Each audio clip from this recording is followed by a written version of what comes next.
અને શેર બજારમાં લાલચોળ તેજીને કારણે બજારમાં આજે ન્યૂઝ બન્યા। શેર બજારના ન્યૂઝ બોલવાનો ઘણા લાંબા સમયથી પછી સમય આવ્યો, કારણ કે આજે શેર બજારની અંદર 1000 પોઈન્ટની ધુઆધાર તેજી જોવા મળી અને શેર બજારમાં લાલચોળ તેજીને કારણે બજારમાં આજે ન્યૂઝ બન્યા।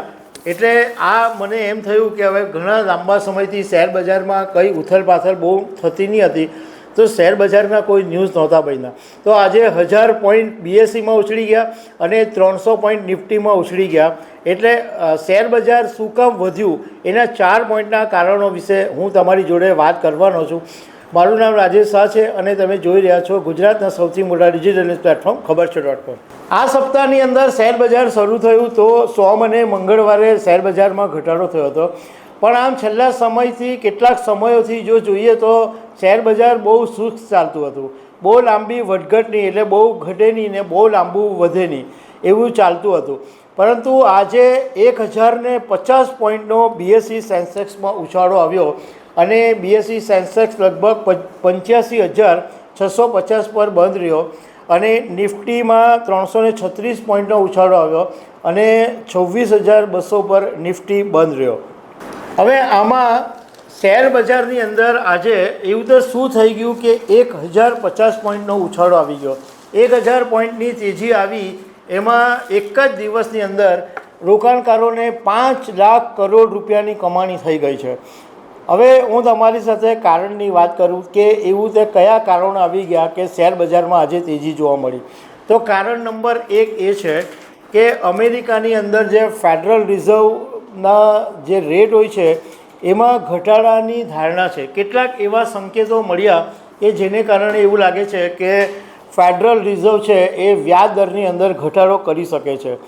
બીજી તરફ એશિયન શેર બજારોની અંદર ઉછાળો જોવા મળ્યો, અમેરિકન શેર બજારોમાં પણ પોઝિટિવ માહોલ જોવા મળ્યો અને એને કારણે ભારતીય શેર બજારમાં ઉછાળો જોવા મળ્યો।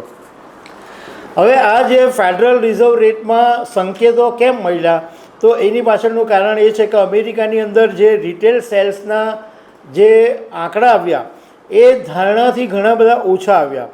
આ ડેટાને કારણે એક સંકેત મળ્યો કે ફેડરલ રિઝર્વ છે એ વ્યાજ દરની અંદર ઘટાડો કરી શકે અને ફેડરલ રિઝર્વ છે એ ડિસેમ્બરની અંદર વ્યાજ દરમાં ઘટાડો કરી શકે છે।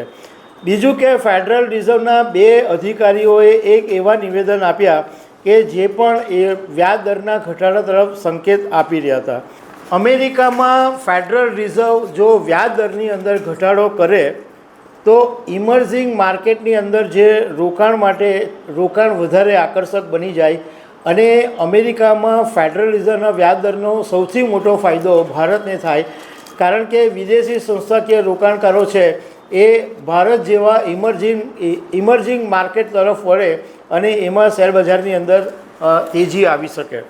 IT કંપનીઓનો પણ આમાં જે કમાઈનો મોટો હિસ્સો છે એ અમેરિકાથી આવે છે અને એવામાં જો વ્યાજ દર ઘટે તો IT સેક્ટર માટે બહુ જ પોઝિટિવ બને અને એટલા માટે આજે શેર બજારની અંદર IT શેરોમાં પણ ખસી લેવાની જોવા મળી।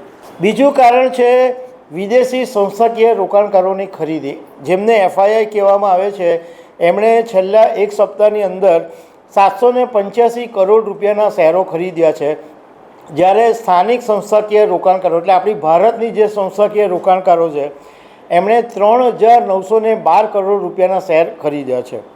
તેજીનું ત્રીજું કારણ એ છે કે હેવી વેઇટ શેરો છે એટલે BSE 30માં જે શેરો સમાવિષ્ટ છે એમાં રિલાયન્સ, ICICI એ બધા શેરોની અંદર ખરીદી જોવા મળી અને એને કારણે ઇન્ડેક્સમાં ઉછાળો જોવા મળ્યો, એટલે હેવી વેઇટ શેરો પણ તેજીનું કારણ બન્યા।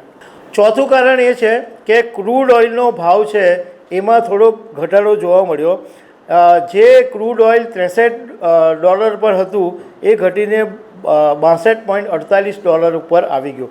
એટલે આ બધા કારણો ભેગા થઈ ગયા અને એટલા માટે શેર બજારની અંદર તેજી જોવા મળી અને બધા રોકાણકારોના ચહેરા બી ખીલી ગયા, કારણ કે ઘણા લાંબા સમય પછી આજે શેર બજારની અંદર તેજીનો ચળકાટ જોવા મળ્યો છે।